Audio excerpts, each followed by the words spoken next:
adalah kondisi di mana pertumbuhan fisik dan perkembangan otak anak terhambat akibat kekurangan gizi kronis. Biasanya terjadi pada masa pertumbuhan awal, terutama pada anak di bawah usia 5 tahun. Pencegahan stunting membutuhkan pendekatan yang komprehensif, termasuk intervensi gizi, sanitasi, kesehatan, dan juga pendidikan. Data stunting di Indonesia telah menjadi perhatian serius dalam beberapa tahun terakhir.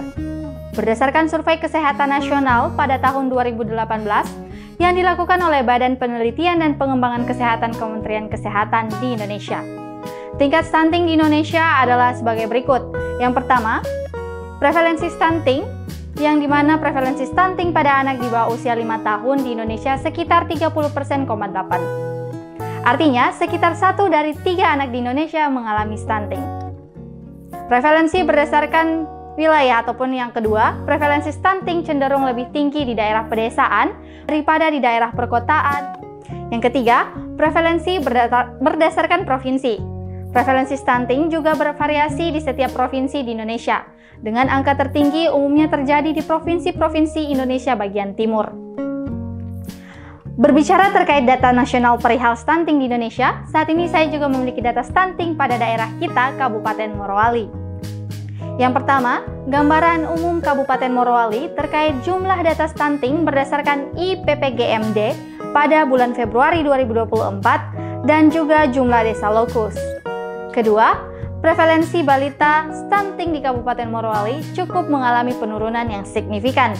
Dapat dilihat dari data yang saya paparkan saat ini, dimulai dari tahun 2019 hingga 2024. Selanjutnya, komitmen pemerintah daerah dalam percepatan penurunan stunting kabupaten di Kabupaten Morowali, dan selanjutnya rencana program dalam rangka intervensi sensitif dan spesifik percepatan penurunan stunting di Kabupaten Morowali pada tahun 2023 sampai 2024. Selanjutnya, inovasi pendukung intervensi stunting di Kabupaten Morowali. Lalu, apa saja faktor-faktor yang berkontribusi terhadap tingginya prevalensi stunting di Indonesia adalah masalah gizi yang tidak memadai, akses terbatas terhadap pelayanan kesehatan, sanitasi yang buruk, dan tingginya tingkat kemiskinan. Stunting memiliki dampak jangka panjang yang serius pada kesehatan dan perkembangan anak, serta berpotensi mempengaruhi produktivitas dan kesejahteraan mereka di masa depan. Beberapa dampak utama stunting termasuk yang pertama adalah gangguan pertumbuhan fisik, yang dimana stunting mengakibatkan pertumbuhan fisik yang terhambat, sehingga anak menjadi lebih pendek dari yang seharusnya pada usia tertentu.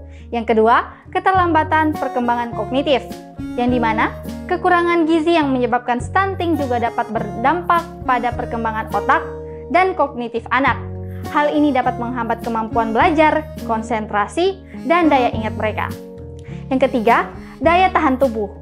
Anak-anak yang mengalami stunting cenderung memiliki daya tahan tubuh yang lebih rendah, sehingga rentan terhadap penyakit dan infeksi lainnya. Yang keempat, masalah kesehatan kronis. Pada stunting meningkatkan risiko anak mengalami masalah kesehatan kronis di kemudian hari, seperti penyakit jantung, diabetes, hipertensi, dan gangguan metabolisme lainnya. Yang kelima, penurunan produktivitas di masa depan. Anak yang mengalami stunting cenderung memiliki produktivitas yang lebih rendah di masa dewasa karena gangguan pertumbuhan dan perkembangan yang mereka alami selama masa anak-anak. Yang keenam, dampak psikososial. Anak yang mengalami stunting juga rentan mengalami masalah psikososial seperti rendahnya rasa percaya diri, stigmatisasi, dan kesulitan berinteraksi terhadap sosial. Selanjutnya yang ketujuh, siklus kemiskinan. Stunting yang dapat menjadi bagian dari siklus kemiskinan karena anak yang mengalami stunting cenderung memiliki kesempatan pendidikan dan pekerjaan yang lebih terbatas di masa depan, sehingga sulit untuk keluar dari lingkungan kemiskinan. Penting untuk mengambil langkah-langkah pencegahan yang efektif, seperti meningkatkan gizi anak-anak, meningkatkan akses terhadap layanan kesehatan yang berkualitas, dan meningkatkan kesadaran masyarakat tentang pentingnya gizi yang baik selama masa pertumbuhan pada anak.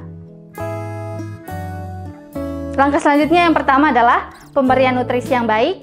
Pastikan anak mendapatkan makanan bergizi seimbang termasuk protein, karbohidrat, lemak, vitamin, dan mineral yang cukup. ASI eksklusif selama 6 bulan pertama merupakan langkah penting dalam memberikan gizi yang baik pada bayi. Kedua, peningkatan akses terhadap makanan. Upayakan agar keluarga memiliki akses yang cukup terhadap makanan yang berkualitas. Ini bisa melalui pemberian subsidi makanan, program bantuan pangan, atau peningkatan produksi pangan lokal. Yang ketiga, edukasi gizi. Memberikan edukasi kepada orang tua dan masyarakat tentang pentingnya gizi yang baik selama masa pertumbuhan anak. Ini termasuk pemahaman tentang makanan bergizi, porsi yang tepat, serta cara menyiapkan dan menyajikan makanan yang sehat. Lalu yang keempat, perawatan kesehatan yang baik. Melakukan pemantauan kesehatan rutin pada anak-anak untuk mendeteksi dini masalah gizi ataupun pertumbuhan yang terhambat. Yang kelima, peningkatan sanitasi dan kebersihan. Dengan menjaga kebersihan lingkungan, terutama sanitasi air dan fasilitas sanitasi yang baik, dapat membantu mencegah penyakit yang dapat mengganggu penyerapan nutrisi pada anak-anak. Yang keenam, memastikan akses yang mudah terhadap layanan kesehatan yang berkualitas, termasuk pelayanan antenatal bagi ibu hamil, imunisasi, dan pemantauan pertumbuhan anak. Ketujuh, intervensi terintegrasi, yang dimana melakukan intervensi yang terintegrasi antara sektor kesehatan, gizi, sanitasi, pendidikan, dan pembangunan ekonomi untuk mengatasi faktor-faktor yang berkontribusi terhadap stunting.